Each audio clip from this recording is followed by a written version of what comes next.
அப்பாவின் வார்த்தை. தன்னுடைய பெரிய பணக்கார நண்பரை மாற்றுத்திறனாளிகள் இருக்கிற காப்பகத்துக்கு கூட்டிட்டு போய் 3 சக்கர நாற்காலியை பரிசளிக்கும்படியாய் அவர்களை சந்தோஷப்படுத்தும்படியாய் இவர் அங்கே போனாராம். போய் அவர்களுக்கு அந்த நாற்காலிகளை கொடுத்த உடனே அவர்கள் அதில் ஏற முடியாம ஏறி உட்கார்ந்து அந்த ஹால் முழுவதும் அதில் அவர்கள் பயணம் செய்து சந்தோஷப்பட்ட களி கூர்ந்ததை பார்த்து இவர் இருதயம் பயங்கரமாய் சந்தோஷப்பட்டது. ஒரு குட்டி சிறுவன் கிட்ட வந்து பார்த்து, ஏன்பா இப்படி பார்க்குற அப்படின்னு கேட்கும்போது அவன் சொன்னானா, நான் உங்க முகத்தை நல்லா பதித்து கொள்ள விரும்புறேன், ஏன்னா பரலோகத்துல உங்களை குறித்து நான் சந்தோஷப்படுவேன்ல அப்படின்னு சொல்லும்போது அவர் பயங்கரமாய் தன்னுடைய இருதயத்துல அப்படியே ஒரு கலங்கின ஒரு சந்தோஷத்தின் அழுகையோட நின்றாராம்.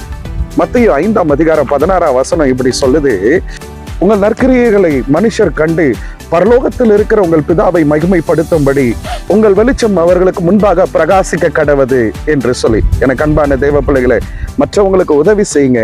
உங்களை